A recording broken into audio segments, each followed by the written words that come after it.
When someone happens upon a comic, the first thing that strikes them is the art style. The characters, the backgrounds, and essentially the entire look of the comic comes from how the artist renders the world.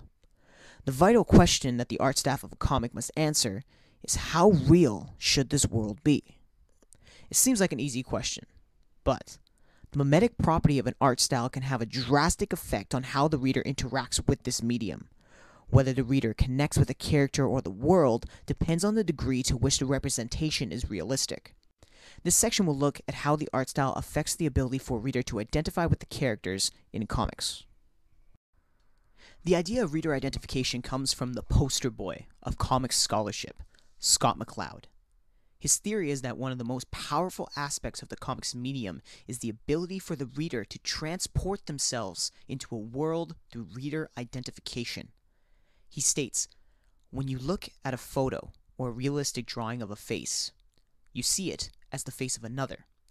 But when you enter the world of the cartoon, you see yourself. Essentially, the simpler the art style becomes, the easier it is for the reader to identify themselves with the characters. McCloud's example is the boyish adventurer Tintin. Because of the simple, almost bland lines and curves of the character, we, as the readers, can inhabit his form, and therefore experience the ultra-realistic and exotic locations from the safety of our comics. McCloud visualizes his theory in the form of a triangle, with each corner representing the extremity of how art can be represented. The three corners are realism, meaning, and the picture plane. The bottom left corner is realism, which is where the closest mimetic representations of the real world exist. By adhering to realism, the art becomes more iconic. The reader cannot become an icon because it's something that they are not. It is outside of their mindset and their features. McCloud likens it to looking at another person. The effect that this gives is it limits the ability for the reader to identify with the character. The bottom right corner of the triangle is meaning. McCloud theorizes that the ultimate abstraction away from the real are simply words. They retain the entirety of what is being represented, but there is no real depiction. Meaning involves the reader the most. They understand and relate with the simplistic rather than the more detailed representations of the real.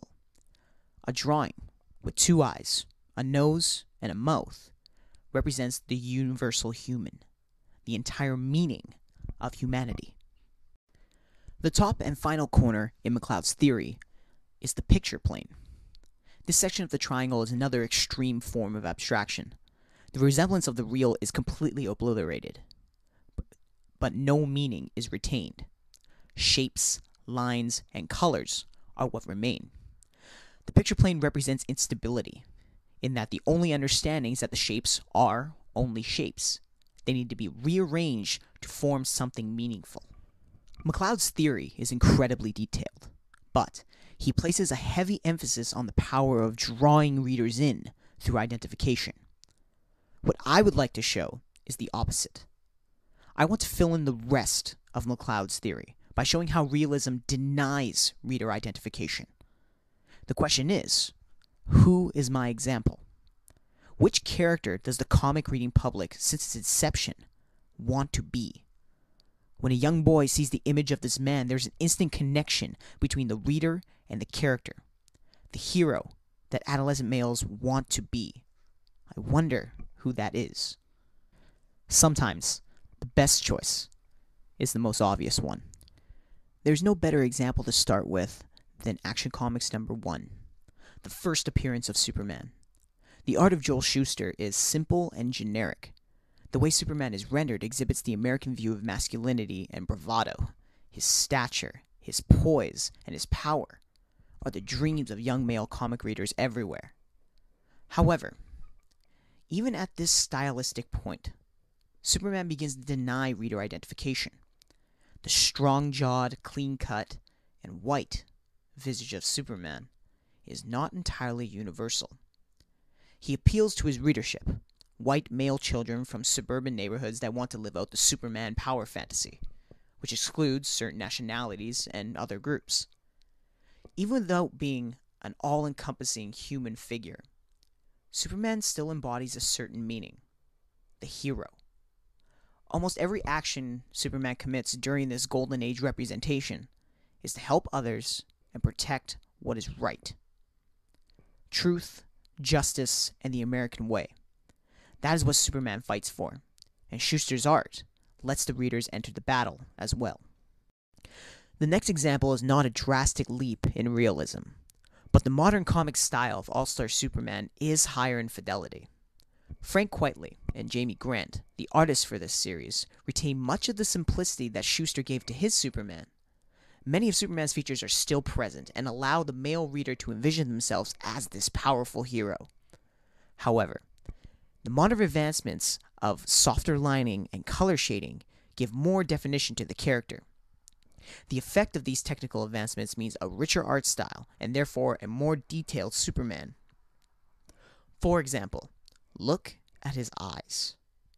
Shuster's Superman has black dots for eyes, a normalcy for his art style, and vague as to what Superman's actual eye color is, therefore keeping the most generic look possible.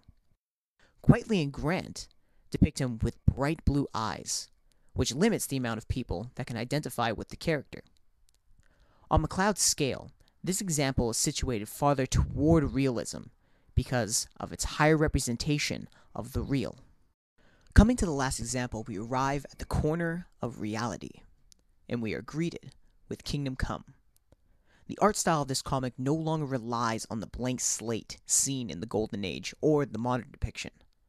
Artist Alex Ross opts to use a painterly, classical style, which heightens realism to the almost fullest standard. Superman becomes someone that we recognize.